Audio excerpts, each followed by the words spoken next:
Hi friends, welcome to Nagamani cooking with channel. ఇవాళ అయితే నిమ్మకాయ పచ్చడి అయితే రెడీ చేద్దామని 30 కాయల వరకు అయితే తీసానండి. అవైతే శుభ్రంగా కడిగి తుడుచుకోవాలి.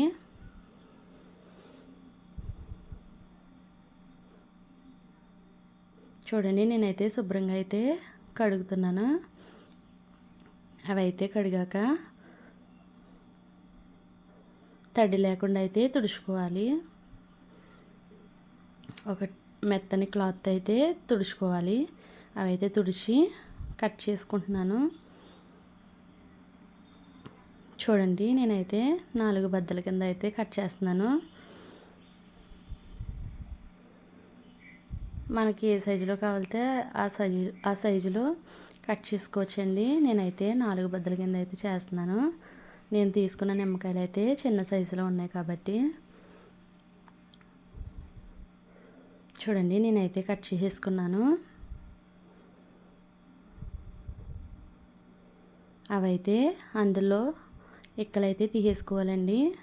చూడండి, ఆ గింజలన్నీ తీసేసుకోవాలి.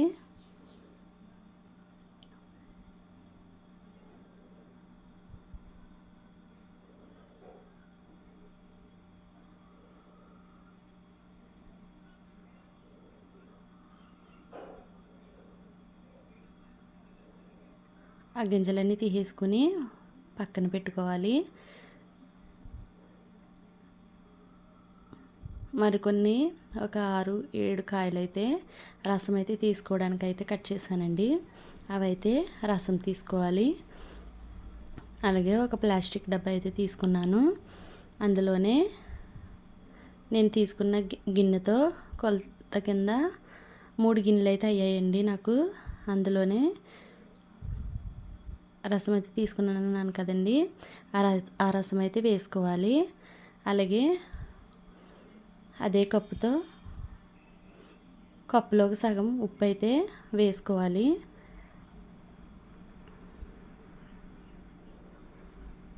చూడండి, ఉప్పు అయితే వేసుకోవాలి.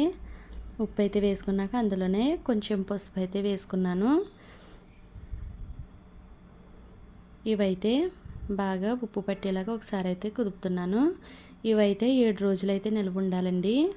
7 రోజుల తర్వాత పచ్చడి అయితే ఎలా కలుపుకోవాలో మరొక ఫుల్ వీడియోలో అయితే చూపిస్తాను. నా వీడియోస్ కనుక నచ్చినట్లయితే లైక్ చేయండి, షేర్ చేయండి, సబ్స్క్రైబ్ చేయండి. Bye friends.